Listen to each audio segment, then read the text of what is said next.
Hello, people there in FA, which is just probably not. But if you happen to stumble upon this video, today we're going to be grading the first round of the NFL draft. I know this was a few days ago, and I'm a little late, and everyone else already covered this, but why not? And shout out to whoever made this on TierMaker, because they put them all in order and everything, and it's really convenient. So let's get into it. Fernando Mendoza, it has to be an A. Fernando Mendoza is put into a not awful situation. Obviously, the Raiders have a lot of young talent on the team, like Brock Bowers, Ashton Jeanty. They signed Tyler Linderbaum. Their defense honestly isn't that bad, and I think he'll end up having a good future with the Raiders. It seems like he's happy with it, the Raiders are happy with it, and it seems like there's a nice mutual relationship between them right now. At number 2, the David Bailey pick, I just want to go B minus. I just think that Arvell Reese would have been a better pick in my opinion. I understand that maybe Aaron Glenn, that defensive mind, he wants someone who has the stats to back it up and already has produced in college and could just translate that to the NFL level. But Arvell Reese is like 3 years younger and he has so much more upside. He could play linebacker and play off the edge. So I just think that's the only reason why. I don't think David Bailey's even a horrible player. I just think when you could have got someone like Arvell Reese, the pick could have been better, in my opinion. Jeremiah Love to the Cardinals. I'm going to give this one a C. Not because I hate Jeremiah Love. I think he could easily be the best player in the draft class.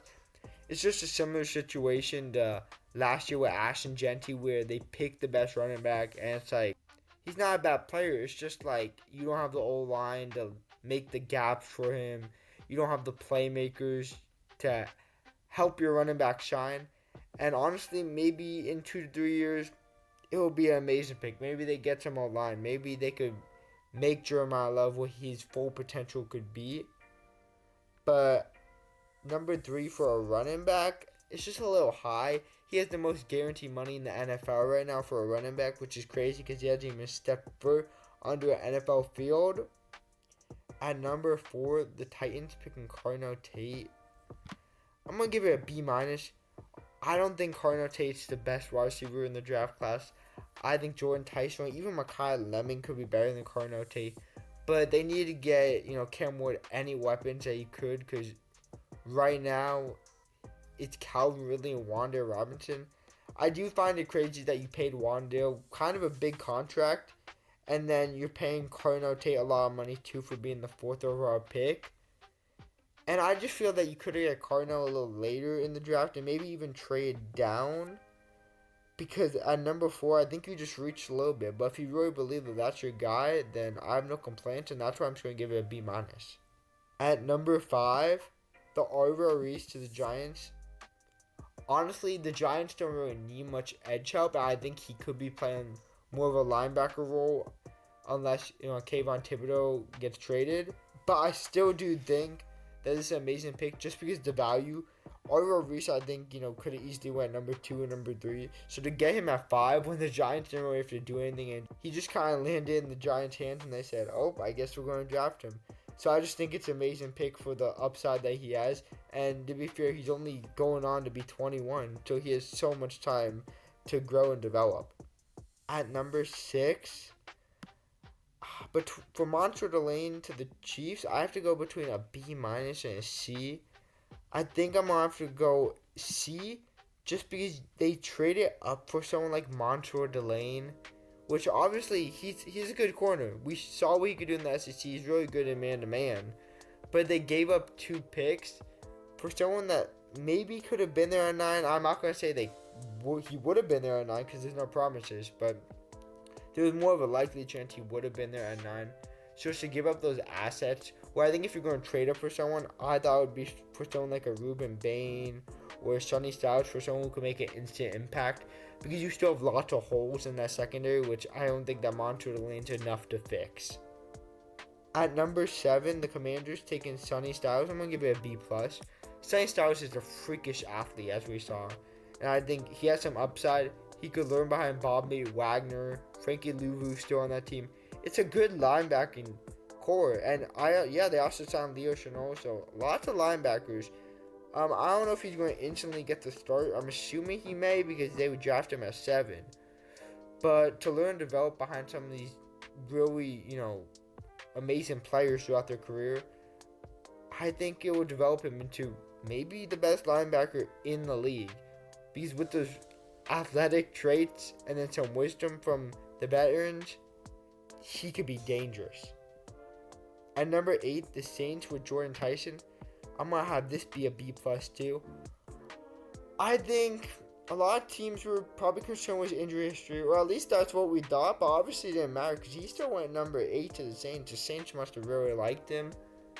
And honestly, I thought Ruben Bain was going to be going here, but he slid a little bit, as we're going to see later. But Jordan Tyson has the upside. He's really elusive. He makes those good catches as long as he's healthy. And to team him up with someone like Chris Olave, those two together could be a really wide receiver dual threat. And now Tyler Shough finally has someone to throw it to. Because to be honest, last season, I don't even know who their wide receiver 2 or 3 were on that team. At number 9, the Browns going with Spencer Fano. I think I'm going to have to go with the A, just because they got those picks in the trade back with the Chiefs. They wanted to go Spencer Fano at 6 and still got him at 9. He's an amazing tackle throughout his whole career at Utah. So I think he's just going to be a steal for blocking for whoever that QB decides to be, because they have some interesting options in that room. At number 10, the Giants picking Francis Manoa. I'm going to go with a B+. I think they're going to kick him into guard. Maybe they could put him out to tackle. I think he's a versatile player who could really play both situations. And the Giants really do need some O-line, to protect Cam Scarborough and Jackson Dart, because they're reckless and they're going to try to get themselves hurt on every play. So to maybe open some gaps so they don't run straight into traffic will be beneficial. And to be honest, the Giants had a really good draft just in general. Picking Arvo Reese and Francis Manoa, considered 2 top 5 people in this draft, I think is a really good steal. At number 11, the Cowboys trade up 1 pick to grab their guy in Caleb Downs. I'm going to give it an A. Obviously, we all know coming into this draft that Caleb Downs is probably a top 3 player in the draft class. He's just not valued because he's a safety. And honestly, I feel like the pairing with the Cowboys is actually just amazing. I just feel that it's really going to turn out really good. And the Cowboys actually made a lot of defensive picks in this class. And I don't know, Jerry was kind of cooking. I always say that the Cowboys are kind of in this weird state where they're rebuilding, but they're also going to win it all. And they never usually achieve either. But I would say it's a pretty good draft class out of them. At number 12, the Dolphins with Caden Proctor. This is going to have to be a C. I'm not going to put it in F because, I would hate to put it in F because I like Caden Proctor as a player. But I just don't know what the Dolphins were doing, to be honest.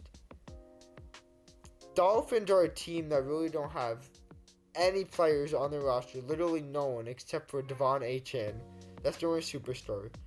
And then when you look at the players that were still available, like a Ruben Bain, even a Kenyon Sadiq, or a Vega Ione, even if they didn't trade with the Cowboys, they could have got Caleb Downs.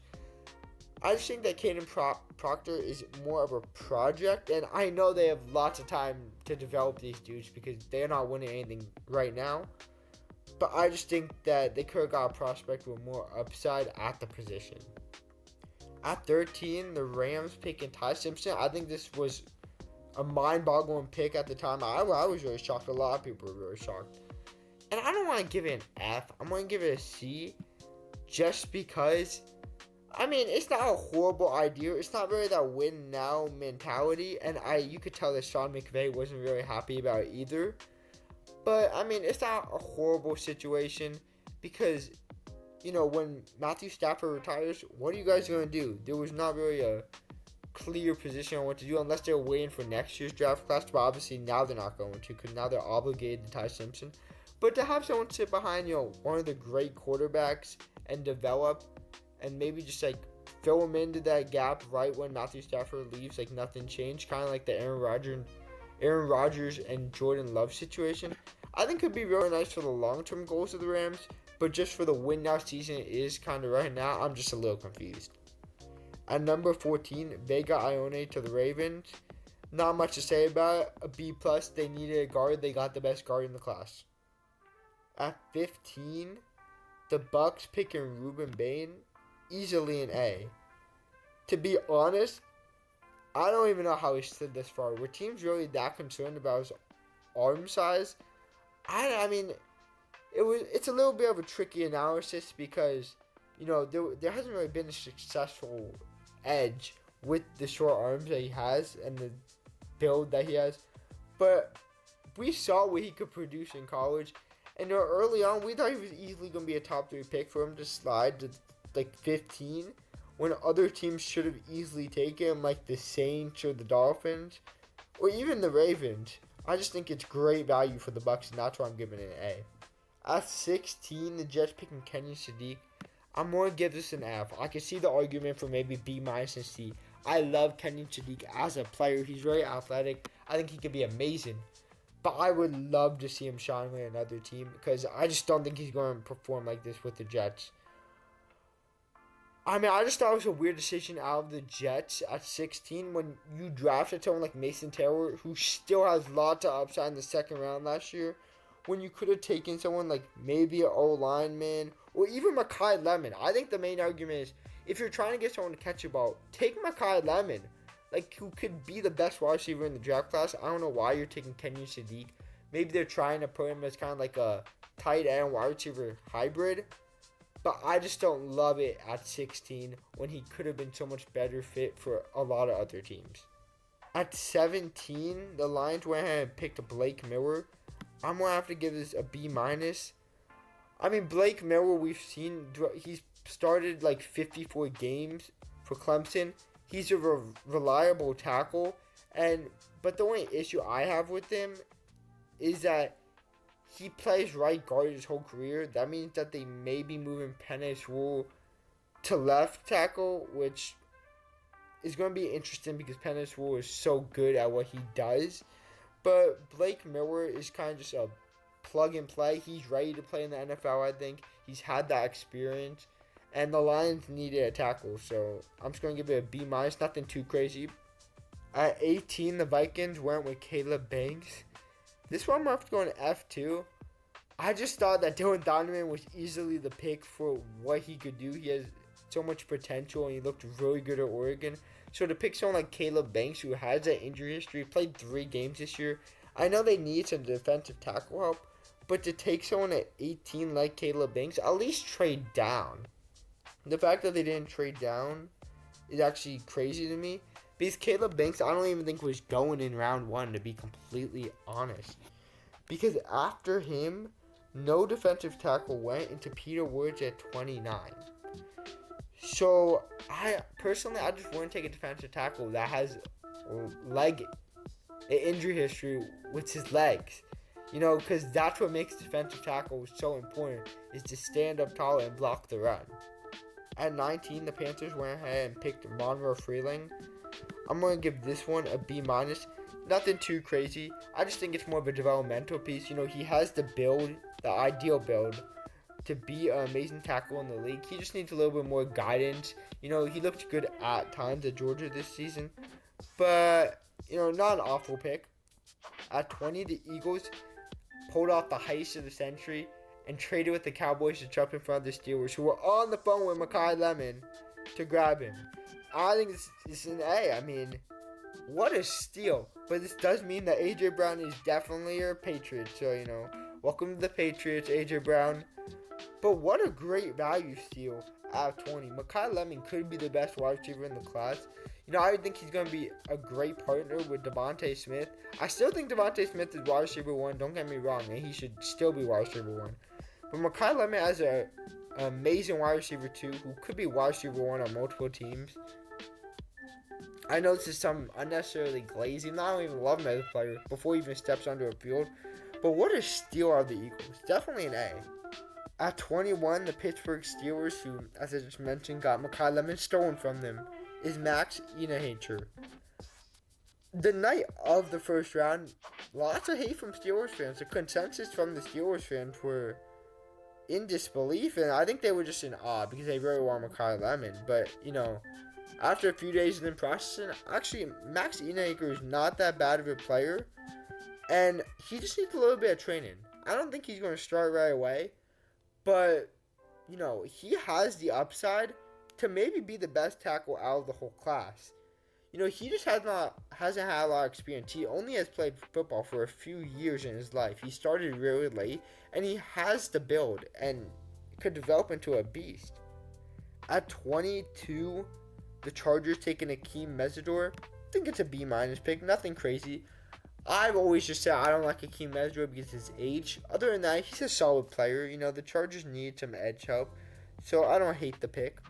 The Cowboys reaching on Mekhi Lawrence at 23 is a little high in my opinion, so I'm going to have to go with C. I know there's people out there, like, oh, if you don't think that Mekhi Lawrence is a top 23 pick, then you don't know ball. Buddy, this dude played at UFC. Obviously, the stats are going to be inflated. Do I think he's a good athlete? Yeah. Do I know much about him? Not really. But to pick him at 23, when you could have got someone like a Peter Woodstill on the board or even a Keldrick Folk who played in the SEC, I just think reaching for someone who played in the Big 12 is a little much. And this is the only pick that I really don't agree with Jerry in this draft, which is a crazy thing to say because usually no one agrees with him at all. At 24, the Browns picked Casey Concepcion. A lot of people are saying amazing pick out of the Browns. This is a B-. I don't hate Concepcion as a player. I think if he could separate from the defender, he's really good after the catch. If he could catch the ball, he does have some dropping problems. But my only issue with him is going to the Browns. He's only 5'11", and the Browns did fix this issue later because they ended up getting Denzel Boston. So maybe I'm just complaining for no reason here. But to get someone in the first round that's 5'11", when your other two wide receivers in the room are 5'10" and 5'11", you're just not fixing the problem and not coming down to 50-50 balls. But other than that, I don't hate Concepcion as a player. At 25, the Bears got a steal in Dylan Diamond, who was still there for some reason. I think it's a B+. You could argue it's actually probably an A.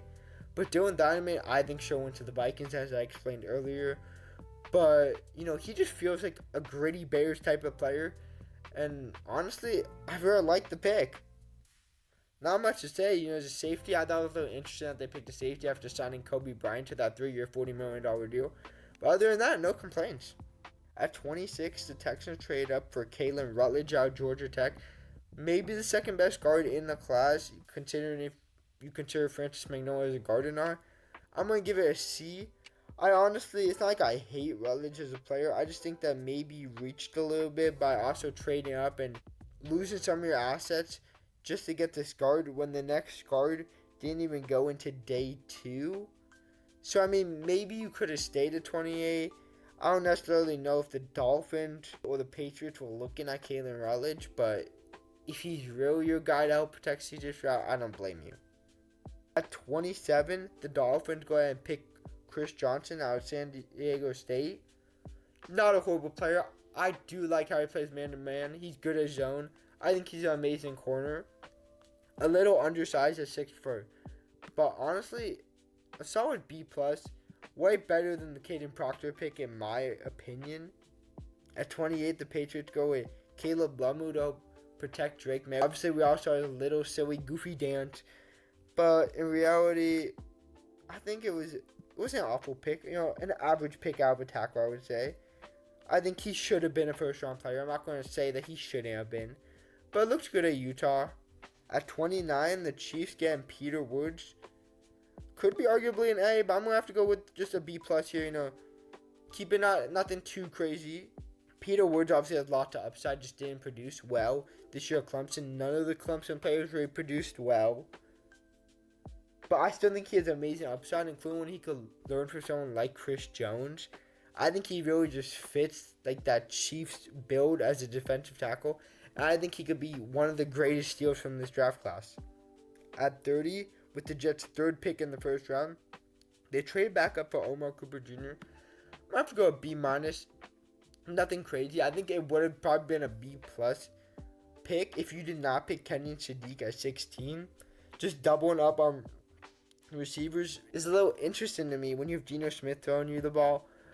But, they want to build an offense. Their defense isn't horrible after free agency, so I don't blame them. Omar Cooper, I think, could have went earlier in the draft, so to get him at 30 is a steal. I would think we've seen his athleticism at Indiana really became Fernando Mendoza's, number one guy down the stretch at Indiana. And honestly, to be honest, I think the Raiders should have traded back into the first round, picked Omar Cooper Jr. to get Fernando another guy to throw it to. At 31, the Titans traded back up for Keldrick Falk. I think this is a B- pick. I think he has high upside. He has a nice build. He has that explosive off the edge. And I think with someone like Robert Saleh coaching him, he could really develop into an amazing edge rusher in this league. At 32, the Seahawks went ahead and went with Jadarian Price. I'm going to have to give this one a C. I just think you could have traded back and got him. It seemed like they were trying to trade back and no one really wanted to trade up. Jadarian Price is a questionable round one pick. Obviously he sat behind Jeremiah Love, his whole career, so a little hard to tell. But when he did play, he had like 6 yards a carry, which is actually really good. He was explosive. And I think if you just give him that chance, he could be a running back one. This is the end of my grading. Obviously, there was a few more players that whoever made this put in, but we all know what happened to Jeremiah McCoy. Definitely not a first-round pick. Obviously, some of these grades are casual because I don't know everything about these players and what they're going to bring to the team. But if you guys enjoyed and if anyone watched it, I would appreciate, a comment or a like. And see ya.